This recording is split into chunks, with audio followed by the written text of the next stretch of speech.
Fritz, welcome to the We Rise podcast. So delighted to have you on today. Thanks so much for joining. Delight to hear about what you're working on these days. You have such a wide and varied and rich ways that you've been engaged personally, professionally in West Virginia and the broader Central Appalachian region. Can you introduce yourself for folks and tell us a little bit about how you're engaged in work in communities? Sure. Well, thanks for having me today. I appreciate it. It's always nice to catch up with you. Again, my name is Fritz Boettner, and I am the Food System Development Director for the West Virginia University Center for Resilient Communities, which is located in the School of Geography. And what the center does, generally speaking, I always think of it as sort of like an alternative extension service. It's like we really work with people on the ground, not in a technical, like a TA point of view, but really helping them either guide a vision, get through like to the nuts and bolts of what needs to happen. How do you communicate it? And my role, I sit in the world that I like, which is like development. Like I like to get hands-on with people, and it's not a business coach. It's not a service. I'm not going to set up your accounting books, but I'm going to work through a plan with you and then actually accompany you to, execute that plan. And everybody's different. Like everybody I work with is different. Some people need more, some people need less. And I think a lot in our communities, it's like lots of great ideas, which I'm sure you've seen, not a lot of resources to do them. And then we expect people to do them that have no experience in it, that have little to no money, that, have limited resources. And so I really try to like embed myself, because the one thing that I've learned over my career is like how you get resources, how to plan something so it's accomplishable and you don't burn yourself out, and that all comes from just, I've done all that. I've started things that have burnt me out, that have failed, that were wonderful things in my community. And it's like when it failed, I was like, I'm never going to let that happen again. And I need to help other people not go through that. And I love my job because it's in this world where I just get to work, and on the projects that I work, I stay busy. I don't have, and it's just, I have freedom. I have like complete freedom. Where before in consulting, it's a little different. When you're working for people, you're trying to accomplish a set amount of goals and you're getting paid this and the timeline's that. Where my timeline is like, when we're done with each other, we'll know it. And then, but I'm always going to be there at some level. Yeah. Awesome. So that's a little bit about me.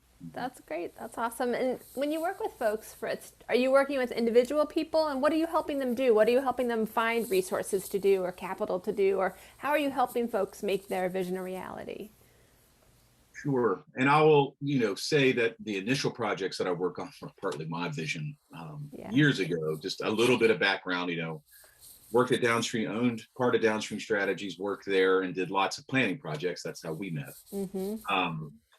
And then that planning projects, I sort of just, after having some failed community projects, starting a grocer, and it didn't fail because of people not shopping there, it failed just because the foundation wasn't there. There wasn't a foundation to be resilient to just the things that happen, the crappy things that happen. Account not paying the right tax bill, the flood coming and wiping out inventory, and then FEMA doesn't pay you, then the insurance takes 8 months to give you any type of reimbursement, and you have not built up an organization because it's a bunch of volunteers with the most amazing drive in the world. Like not being able to buffer that caused it to fail. And anyway, and then that sort of led to like, I'm going to start developing Sprouting Farms. And Sprouting Farms, I wrote a small grant for myself to pay me to do a business plan. And then right as I got done with that business plan, ARC Power came out. So it was just like teed up. I was like, we're going to do this. And then I was like, the only person that and these are some of the questions you asked later about like lessons learned, like that somewhat arrogant, like unknown arrogance of like, I'm going to do this. I'm going to grab this. I've got money. I've got 100 people behind me and I'm going to go. And I don't, just jump into the deep end, which is like my thing, to jump in the deep end and throw other people in there with me. That tends to like, so you're in. I'm going to like the river around here somewhere, but you go. And that's unnerving for some people, for sure. But then that evolved into like, I can't be a consultant and do that at the same time. And I think you and I even talked about it was just too much because it's just two completely different worlds. And so I left my company that I helped build to focus on this work because it means a lot to me. Like food system work just means an incredible amount to me because I love farming. I see the potential of what agriculture could be, both from like an economic perspective, a nutrition perspective, a community perspective. And I just feel like it's something that, generally speaking, even though on the inner circle, it can be a little, stressful, but on the outer circle, it's like, who's going to not want to eat a tomato from their neighbor as compared to one from Mexico or Florida? I mean, it's just like nobody argues with that. But in my former work, talking about like watershed work and reducing fecal coliform in stream, I mean, it's like everybody is going to argue about that. Right. And so it's just a nice, not that it's not hard, but it's just like it fit me well because it's like personal passion, professional passion, community passion, all sort of put together. And then that then evolved into like, well, I'm just gonna either jump off the River Gorge Bridge or figure something out. And then right about that time, a colleague of mine and friend, Dr. Bradley Wilson at WVU at the Food Justice Lab, saw what I was doing. We were working together, and he was just like, it only happens like once in a lifetime where someone says, what do you need? Like, what do you need in order to do, not you should do this, but what do you need? And I was like, I need freedom. I need the ability to have like a salary. Like raising money for myself is not hard, but it's like, I got to get out of the framework of the $1 per hour labor hour. And it's like, and he's like, well, just come at the time, the Food Justice Lab, I have a little bit of funding, you have some, let's put it together. Here's your, now you work for WVU. And he's like, do what you need to do. I'm not going to manage you, just do what you need to do. And I was like, so that evolved like to one of the best jobs in the world, for me. Like it suits me because I sort of created it with him. Right. So during all that, I started off pretty much as the de facto executive director of Sprouting Farms, built the farm, but helped build the programs, coordinated a board, just sort of built the organization from the ground up. Because I don't want to get into the details, but it's like, it was incubated through Marshall University, which had its challenges but benefits too. Like it was a tough relationship, but it got us to an organization. And then it's, things were starting to go well. And I'm like, but we still don't have this food hub that we really, really need. We started distribution stuff. I had some people sort of help, but it's just like, it wasn't getting to that next level that it needs to get to. And so I was like, okay. So I recruited someone to be the executive director and spent a year with April, who's now the executive director of Sprouting Farms. She had no experience.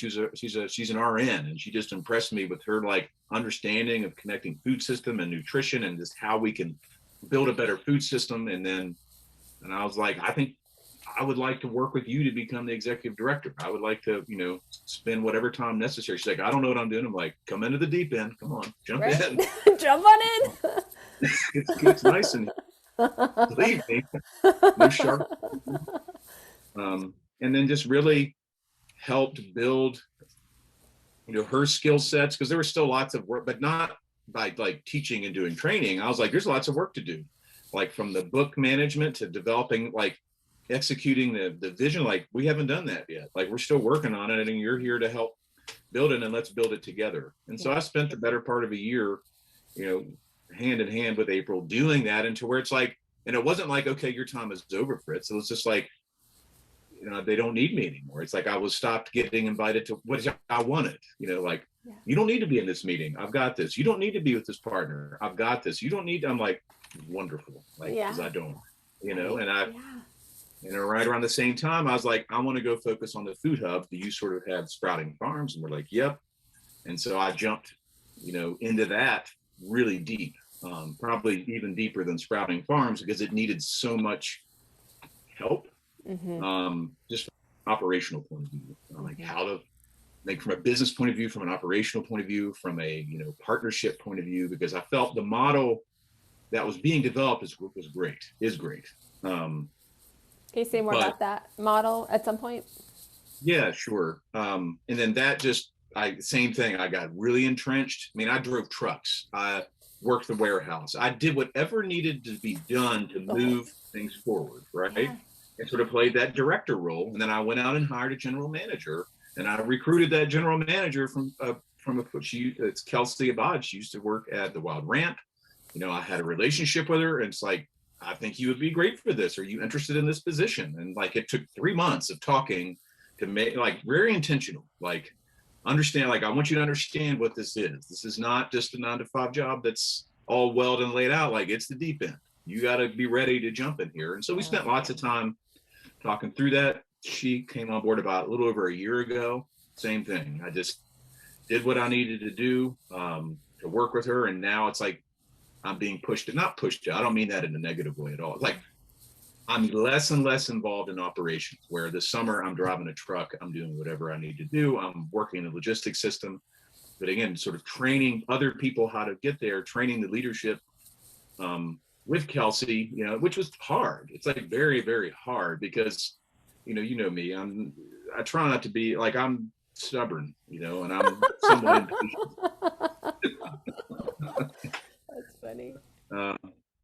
And it's less that do it my way, but I was like, just do it in a way that meets your bottom line and your goals. Like, if we don't focus on bottom line stuff like this, like the grocery, like it won't make it. Right. We can't keep just writing grants for operations. Like, it just doesn't work. And so you got to focus on the bottom line. Yeah. But that's where I am. And I can circle back to that bottom line because it's sort of like what the model is. And I think that will help explain a little bit about my role this past year and then where I'm going sort of next. Great. Yeah. So interesting to this full arc of, you're thinking at a systems level, how do we make this successful? You've seen where things haven't worked.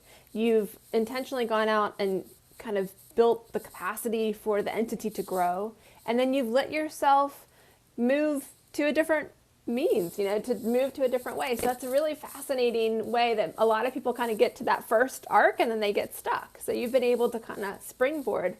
Can you say a little bit more, Fritz, and feel free to take this in whatever direction you want, about two things. One, you talked about the grocer and the failure of the grocer. What were the, one of the things that for me has been a really strong learning point is there's so much gold in the failure. And I feel like a community's ability to bounce forward when we talk about resilience often stems from what they learn in the failure. Can you talk a little bit about what resilience means to you and what that failure with the grocer brought up for you? Right. I mean, resilience means to me like really just a textbook version of what it is. It's like the ability to be able to buffer some type of shock, economic, social, community, environmental, like being able to deal with that in a way that does not completely sink the organization or whatever. And that is a much harder thing than I had anticipated, because especially when you're in deep, because the grocer was one of the best experiences of my life. Like it taught me everything, not to teach me everything, but it just like the community experience, the bond that all of us had together, but it was also like, it's like a relationship, it's like when you love something and then it doesn't love you back, but it's like, is it me? Is it you? Which is it? Regardless. Yeah. And it hurts. It hurts really bad. It still hurts to this day. Yeah. Because I saw like the potential of it and what it was doing and how hard we worked to evolve the model to try to meet the community's needs, battling a lot of the stereotypes, battling a lot of just interplay in the community, and it's just because another thing I learned is that you can't make everybody happy. And if you try, you will fail and drive yourself mad. So coming back to like that experience, and not having the resiliency, and when I mean like resiliency, you can get very distracted. You can get distracted by your own success and other entities' perception of that success. Like, oh, you guys are doing it. I'm like, not really. Like, we just got started. Can we come and visit? Can you do a talk? And it just begins to take on, like, trying to go help other people. And you're just like, and you get wrapped up in. Part of that's a nonprofit industrial complex begins to push that up. Like, oh, you've got to be all these things. We're like, no, I just want to be this. And then I think also we were pretty in the not the politics, but just in the dynamics of things. It's like, we felt very independent, like as this group, this board, this community, like we didn't take the time to build the outside relationships that we needed through like collaborative partnerships with other organizations. And I think it wasn't an intentional thing. It just, there's only so much time in a day. Right. And I've noticed this throughout my career too, and this could be just like my own projection and lens of things. But like, as you make progress, and if you end up passing people up a little bit, that believe that that's their territory, they get territorial about it, and they don't put up roadblocks, but they're not there for you. And then that sort of just happened. So it's like taking the time to build those things up. And it wasn't that we didn't we weren't practical. Like we had someone from the grocery industry come in where it's like, hey, this is what you need to do. But we sat there and didn't like what he had to say because it was all like traditional grocery stuff. Right. And I'm not saying we should have been like, yes, we want to sell, zebra cakes and Pepsi. But at some level, it's like, well, there's a good profit margin on that and people wanted it. And it's like, you can accomplish your mission without, it's like that dynamic. You have people on the board, they're like, we're only going to have flaxseed and freaking quinoa. And then you have the other groups like, I want, zebra cakes and super donuts. Right. And then you realize you're in a community that's also the exact same way. Right. Like we had people that were very much like, this needs to be this health food store. I'm like, but there's only 10 of you. Right. And then the reality is, as we developed the model and we tried that, those 10 people, and I know how much they spent, did not come in, would spend $50 a month. And I'm like, put your money where, and I started like, you need to put your money, that's when it gets stressful for me. I'm like, put your money where your mouth is. Like I committed, my family committed, and 3 other family, like we are only shopping here. You have everything that you need.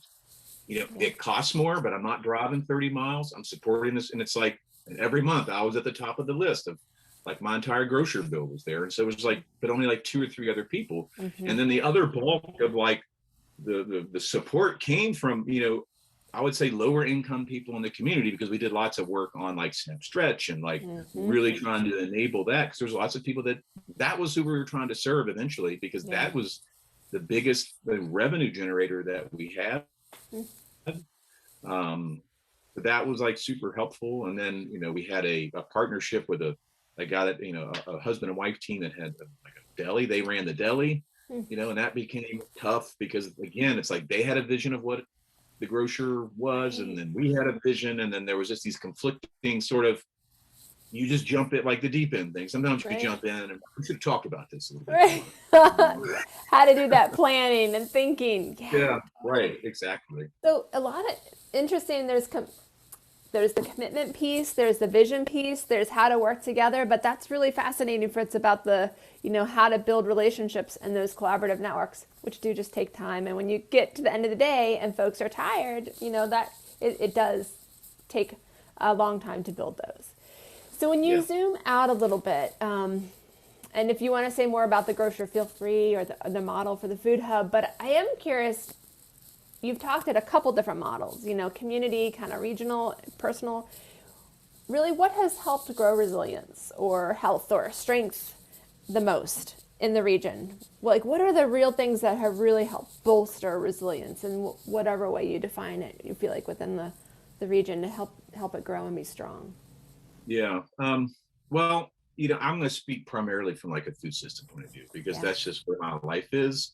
And I used to do lots of other things in my towns on the economic development, and it became to be too much. And there's just way too many visions. None of them there's no one like facilitating a vision. I even tried a few times, to do like this whole plan, but I was like, once the plan was done, everyone was excited. Like the next day we're doing things that's like against the plan, like the town. And I'm just like, I can't do this. Like, I'm going to go focus in a world that I feel is driven a little bit more by, bottom line type thinking, because it's like it's data. When you can point at data, it's very helpful. And to me, that's where I live and breathe, is like in data and analysis, and be like, I'm happy to entertain any ideas and thoughts and wonderful suggestions of how and visions of how we move forward. But at the end of the day, like if we don't think about the financial sustainability and the resiliency of what we're doing, it's like it's just a great idea, and you may try it. You may not get very far. You may, I'm not, and it's not, and that comes off as like, it's my way or the high. It's like, I wish you all the luck in the world. But my experience tells me if we don't really put the resources and focus on it, it's like, it's gonna struggle. And that's what I've seen 1,000 times when I work in communities. It's like someone's great idea, which is not, it's a good idea, but it's like, who do you have that's going to help you pull it off? Not just like volunteers to help do X, Y, and Z, but the partnerships, the funding, the sustainability of it. Sorry, getting a little off topic, but coming back to like the food system, thinking about the 10,000 foot view, and it really comes down to that bottom line. It's like, I need a network of farmers that trust and believe in us and are willing to grow for us and are happy and willing to expand their business. And that is the bottom line. And it's like, if I don't serve them, if we don't work at establishing that community of farmers, it's like, I'm going to get nowhere. Right. And then in the past years, I have seen, whether it's consultants like you and I used to come in, and we're going to, like, because Economic Development Corporation wants you to facilitate a meeting of farmers. And like, you don't know them, you don't know what's going on. So you come in it very optimistically, develop some assessment and plan, and then you're like, it's dead. It's like dead in the water. Right. And to me, it's like, no, we have to build this up first. And that building up is going to come from the simple act of I'm going to sell your stuff, and you're going to feel good about that because you're accomplishing what, like, having a vision of what it can be is fine, but let's start at like making this transaction and this thing work so we sell more of your stuff. Yeah. Our sales increased by 400% because we just focused on that.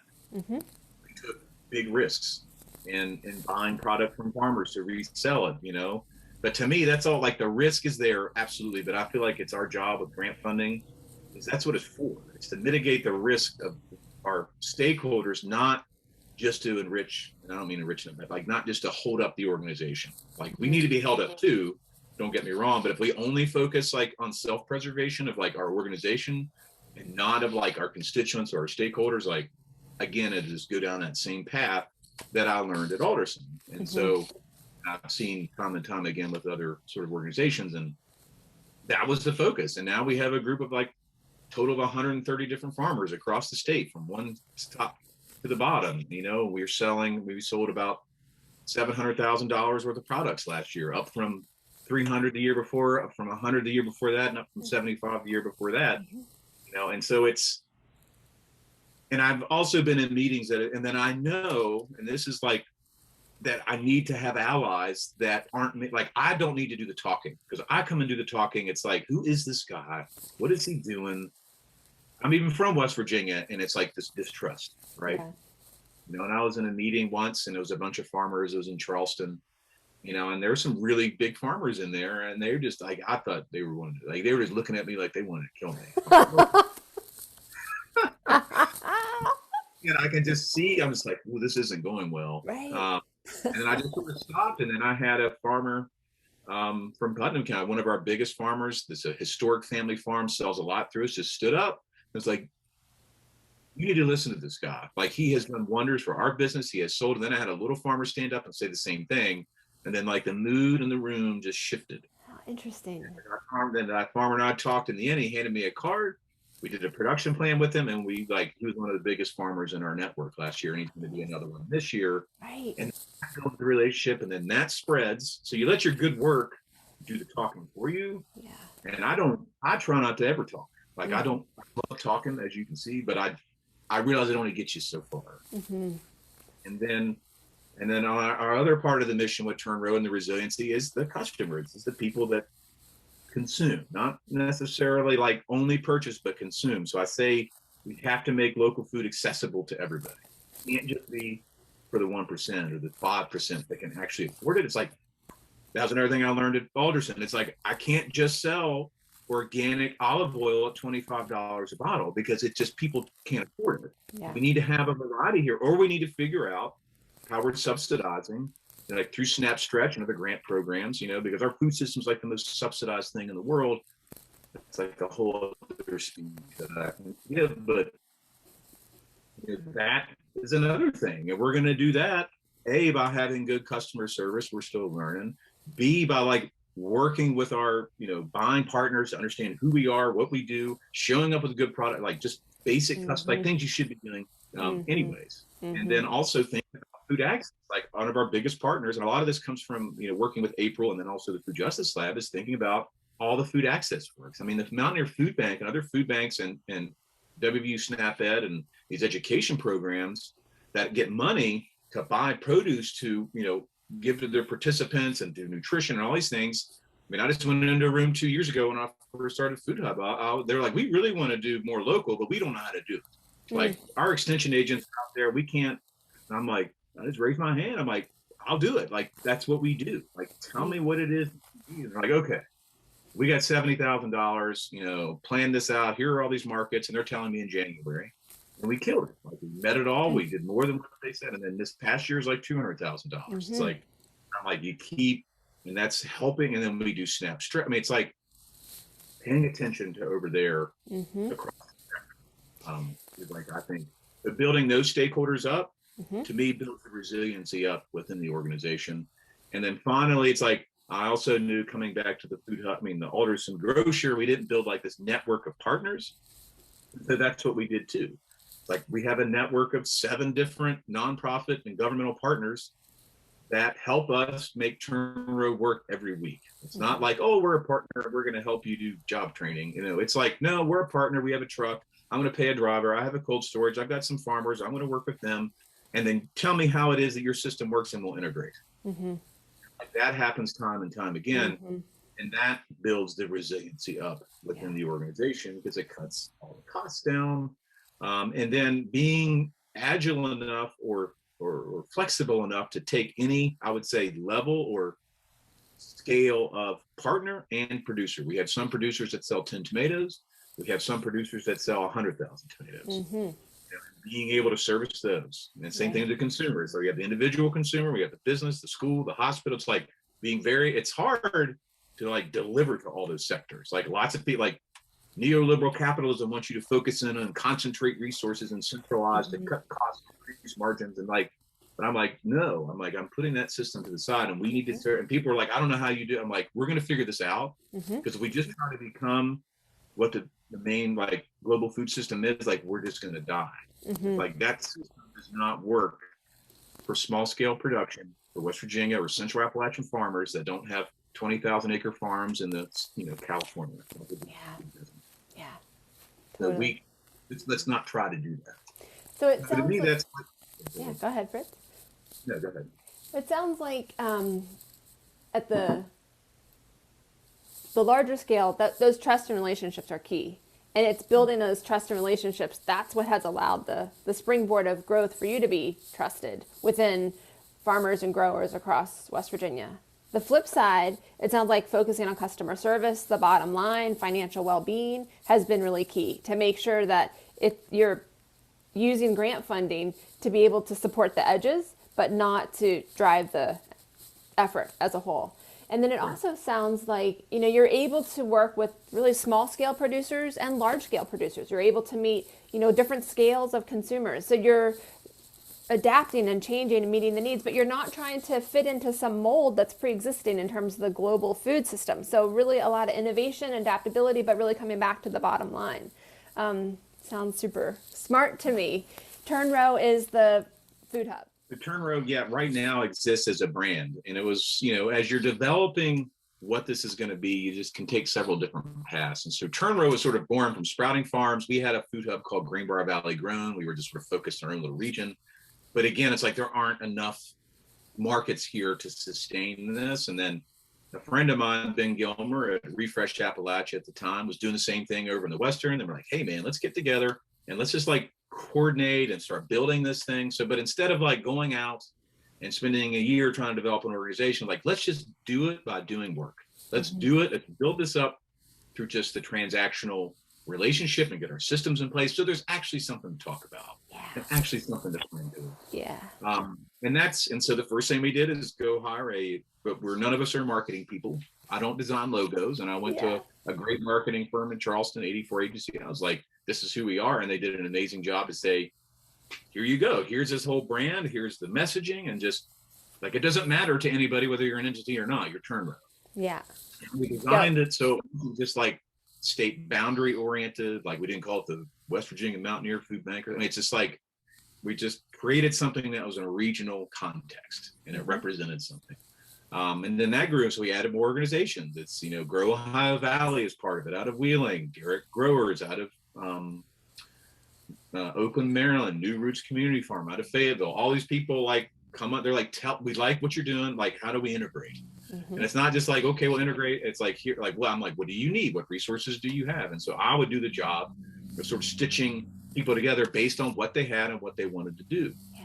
For example, folks in Lewis counties in the center part of the state, we really needed a place to cross dock, and an extension agent there, Bruce Lloyd's great. And the Food and Farm Coalition had a food check coordinator, like, hey, how do we get integrated? And I'm like, well, do you have farmers? Do you have a place? We've got this place. We've got these 3 farmers that really want to grow more. And I'm like, I'll be there tomorrow. Let's talk about this. And then 3 weeks later, I'm like, let's go ahead and try to cross dock here. And so we start doing it. And then the Department of Agriculture is like, you can have this building. And then these farmers come in. And it's like creating, like, live in a world of mapping. It's like nodes all over a map. You just try to heat them up. Then that heat map starts to grow and grow and grow. And that's sort of like the approach here. It's like New Roots is the same thing. Garrett Growers, Grow Ohio Valley. And then people ask me like, well, how do I get involved? And I'm always like, well, where are you? What do you have? What are you willing to do? What resources do you need? So for both like Lewis County and Garrett Growers, we did 2 things. I great relationship with Appalachian Sustainable Development. We're on this corridor grant. We had money set aside to help small hubs. I'm like, here's $10,000 to get your cooler, to help a small part-time person sort of run the facility and like pay your utility bill or whatever, to get you off. And same thing, Garrett Growers. And then we wrote an LFPP grant last year. We were awarded it. Sprouting Farms did. They were partners on that. They're getting more. So it's like you just got to take that first step, and then you just slowly keep building up these points, to have a role at whatever capacity they want and can do. But focusing too is like, if one of those leave, it's like the resiliency is like making sure it's like a 20-leg stool, not a 3-legged stool. It's like, so if one of those fall out, it doesn't crash. And we're still working on that. Cause like if Sprouting Farms like closed tomorrow, it would be hard to continue. So that's sort of the model there. And we, rally around centralized resources. We have one software system that all of our orders go through. We have Sprouting Farms manages AP and AR. We all have individual grants. What's that? AP and AR, what's that, Fritz? Accounts receivable, accounts payable. So people owe us money and we got to pay farmers. And then, so someone has to manage the cash flow in order to even do that. And we finally worked up a cash flow, because one of the things that we used to do, which I felt was hard for the farmers and really was hard for buy-in, is like there's 2 different types of selling. There's like just in time, where you tell me what you have. Christine, I got 4 cases of lettuce. I'm like, I'll try to sell them for you, and if I do, I'll buy them. But you got to hold on to them for 4 days while I try to do that. And then I buy 2, and then you're like, what am I supposed to do these other 2? And I'm like, I don't know what to tell you. That's hard. That's hard to grow a business like that, because it puts the risk sort of on you as a farmer.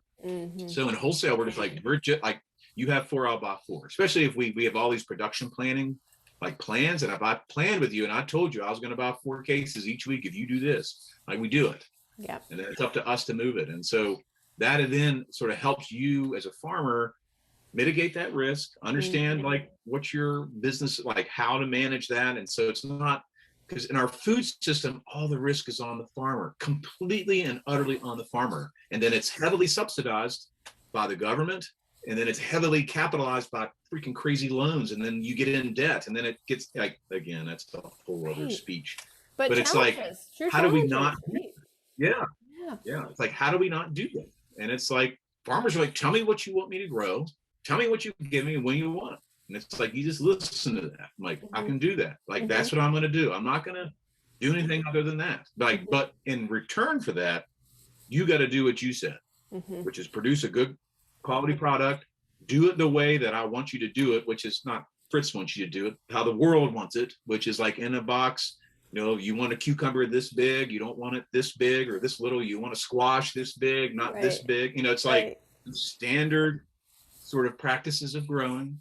And if you do that, I will do my role. And, and when either of us get mad at each other, just have a conversation. Like, that's the first thing I say. I'm like, I'm going to do something that's going to make you mad. I guarantee it. It might be, it might be on accident, but at the end of the day, you're going to love me sometimes and I'm going to love you. And sometimes you're going to hate me and I'm going to hate you, because you're going to show up and do what I said. And then I'm going to call you up and be like, I can't buy this from you. Period. Like the cucumbers are the size of footballs. I can't do it because I can't sell it, and you need to be accountable to that. And so and like some farmers will get mad and not sell with us, and I'm like, that's not I mean, this is like part of the hard part. It's like, well, then that's not, and I'm not like, thinking you're not right for this. And that's okay. Like, I'm not, do what you want to do. But at the end of the day, like, we all going to be playing on the same game, at least. Yeah. We all have different positions on the field, but, I can't be playing football while you're trying to play tennis. It's like, it's two different worlds. Yeah, absolutely. So it sounds like a common set of kind of understandings. It's setting up the framework that it's okay to disagree, and you're going to have a way to work through it when challenges come up, which they will naturally arise because we're human beings working together. It sounds like taking the risk away from the farmers in terms of having a known quantity that needs to be grown has been really helpful, and then having a commitment to be able to move that product, as much as possible. And going back to what you said earlier, such a great analogy about the heat map or the 20-leg stool, looking at multiple points of connection and being able to see what the opportunities and needs are across those multiple points of connection rather than just a few points of connection have been really key. Yeah, absolutely. Yeah, within the food hub as a whole. So thinking a little bit either within the food hub itself or across food systems as a whole. And again, feel free to head in either direction with this you want to, Fritz. Are there other things that you feel like have held back catalysts for growth, other places that have really kind of stymied growth? Or the flip side, what really excites you about what you see? Where do you really see there's just something rocking and rolling in your community or beyond that you're just like, that's it, that's awesome. And if it's your work, that's even better. But feel free to head in either direction about being held back or what excites you. Sure. I think something that comes to mind, and someone told me the other day, and I was like, I'm an optimist about all this. And they're like, you're not an optimist, you're an altruist. It's like, you still are an optimist, but believe heavily in accountability and get really mad when people aren't accountable to do what they say that they're going to do, whether that's government, whether that's a partner, and you don't let it just slide away. So you're not like an internal optimist on someone that continues to let you down. Oh, they'll make it one day, they'll change. I mean, eventually I'm like, no, it's like that farmer, like, you're not going to grow the cucumber I need, then come back to me when you can. I don't have the resources to come to your farm and do it for you. Like, we have a production planner, you can, like, we provide plenty of resources. So that is how I look at things a little bit. And I think being the holding back piece is like this paradigm shift from competition to cooperation. Like, understanding that it's okay that your neighbor sells tomatoes too. And it's okay. And it's like, they're not your competitor in a food system. Like, they really aren't. Yeah. And that is something that, to me, the food hub has shown, and I've seen people change their mind and been like, oh, okay, so we'll both sell more tomatoes. I'm like, I use simple analogies. I'm like, do you ever go to a rest stop and you see that there's like a Burger King and Burger King and McDonald's and a Wendy's in the same rest stop? They're all selling hamburgers, aren't they? Right. They're all selling French fries, but they are like all three of them being there has brought more people there, and they all get more. Right. Yeah. So it's sort of like that sort of like conservatism around like markets and competition is what's holding us back. And it's not just at the farmer level. I mean, it's like organizationally, it's governmentally, it's like this idea of territory. And I think that that's, not to be like, woe is me, but projected onto Turnrow and projected onto me that, we're holding people out by saying, this is our world. We're doing the things that people want. It doesn't mean that there isn't more. It doesn't mean that I'm pushing you out of the way, but like, there's no one that's doing what we're doing. Yeah. Do we do some technical assistance with farmers? Absolutely. To grow the way that we needed to. Yes. So is that competing with, say, extension? I don't think so, because you all do something completely different than that. But in their mind, it's like, you are competing with us. And so it's like a lot of that. And it's same thing with like the nonprofit industrial complex. It's like, it's hard. And again, I'm probably, I'm not trying to be like, woe is me, but it's just like, that's what holds us back. Yeah. And I deal with it all the time. And it's like, you don't believe me. Like, I swear to you that we're all in this together, and we're not trying to get something out of it other than like transforming our food system. Everybody that works at Turnrow and within the network is there for that one reason, but we also know that we have to generate revenue to be here. So we've been heavily criticized for charging anything. Like, you're a nonprofit, you get all these grants. Why are you charging farmers money? It's like this visceral, like just attack on us, which happens in public. I won't name names, but it's like, how dare you charge farmers a fee? And I'm like, that fee's like half of what a normal food hub would charge. And like, we have to be able to be here, and we want to transition so we're not on grid. And it's like, and then we have nonprofit farms in the network, and that's another like heavy criticism of the model. It's like, you're competing with farmers again, back to this competition versus cooperation piece. I'm like, we're not competing. Like, we are building markets up that did not exist before. And once those markets are built up, and the way that we work, and they just don't believe me, or they don't believe us, is like, nonprofit farm, we say, grow this because we feel that there's a market for it. We don't know. And nonprofit farm, you are subsidized to take that risk. I'm not going to go to a farmer and tell them to grow a bunch of stuff I'm not sure I can sell. We give them like the stuff that I know, and then we say, I'm just making this up, like broccoli rabe. Like, I'm not going to go to a farmer and say, grow a bunch of broccoli rabe. But I've talked to 10 restaurants, and they all said they would order. They haven't written a contract, but I'm going to try to go and work these nonprofit farms to grow this like specialty item that has a nice margin, that grows year round, like thinking through that, and then try to build that up. And then the minute I've got commitments on broccoli rabe, I'll go to the other farmer like, do you want to grow broccoli rabe? And if you do, there's 40 other products that I can work with the nonprofit farms to try to grow. But we also have to be conscious that, yes, they too need to make money so they can survive. And so it's like, how can a nonprofit farm sell food and make money? I don't get it. That's not what a nonprofit is. And you're just like, it is like, you end up in these very circular arguments. So getting ready to wrap up, cooperation over competition, and it really sounds like changing mindsets too. We've been conditioned for so long that competition's the way things happen in a capitalist society, that expanding the pie is a totally new notion to some degree. And expanding what is even possible is a totally new notion. Fritz, what would you offer to folks who are either trying to work at a systems level approach or who are trying to do similar work? What advice would you offer to folks, or what do you wish someone had told you 5 or 10 years ago about this work? Sure. I think, I thought a little bit about this, and I think it comes down to like the long game and understanding that it's a long game.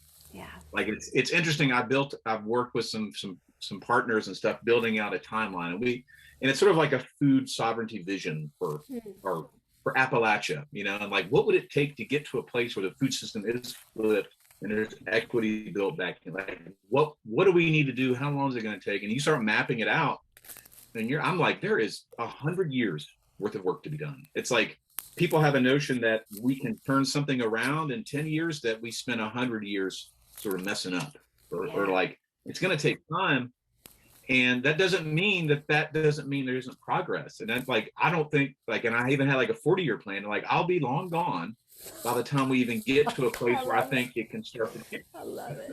That's awesome. So to me, it's like, that is one thing, thinking about that. And then, just really spending the time and the hard time to establish partnerships, and being an altruist, not an optimist, and like saying, you're either going to do the thing that we talk. There's been partners where it's like, you're not doing the part that you said you would do. Yeah. And at that point, it's not worth my time, because we have things to get. That doesn't, and then, but also never shutting the door. Like, I never shut the door. Like, come back when you want to like go this way, but like the train's moving.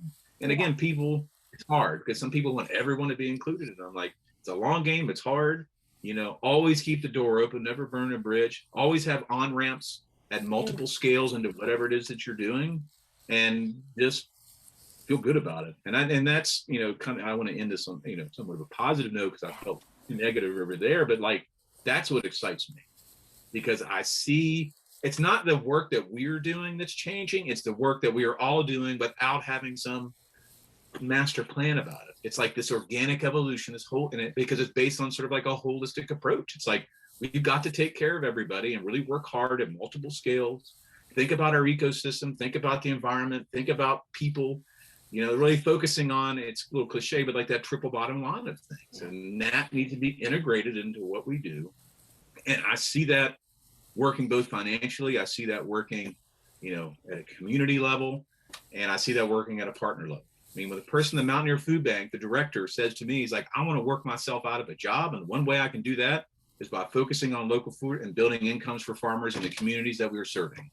And it's like, you hear that. I didn't tell you to say that. Like, those words were being to me, like, on their own. They're like, oh, okay, you're seeing, and it's like everyone sees it. It's just like, but getting us all on path together is like very inspiring. And I think, again, there's a career's worth of work there for many, many people to do. Yeah. And we need to figure out how to fund it and leverage it and invest in it. And I don't mean just like grants, and it's like all sorts of ways. And so Turnrow's working on, like, what I've done over the past year is basically written a business plan. Like, I'm like a paragraph away from being done.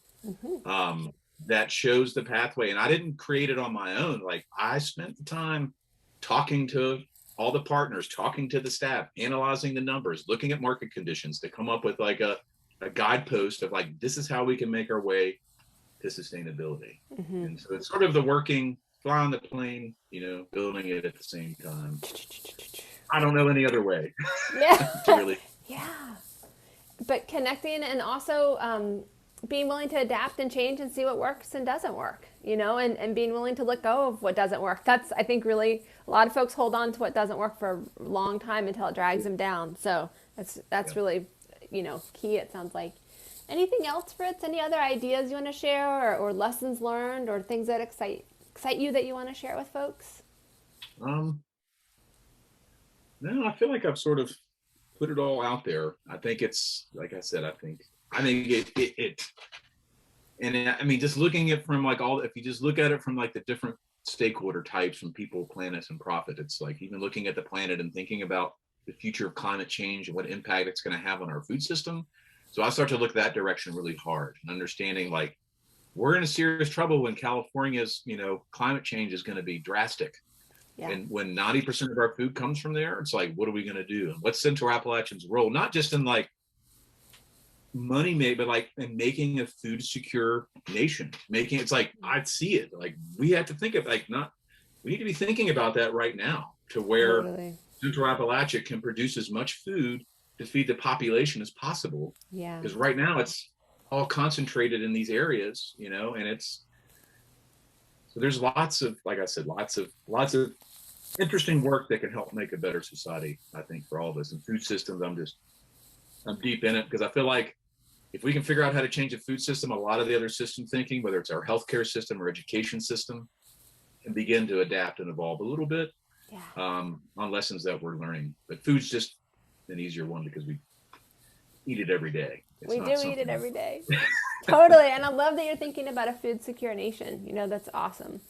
So Fritz, thanks so much for taking the time this morning to join such a rich conversation and lessons learned, and your honesty and optimism together. What a great pairing. So thank you. Really appreciate our conversation. And I look forward to hearing more. And I'm just excited. It's, keep hearing about what you're up to from different folks in different ways. So it's exciting. Great. Well, thank you very much for having me. It's good to see you again. And I always enjoyed talking about it. Yeah. Awesome. Well, thanks, Fritz. I look forward to catching up again.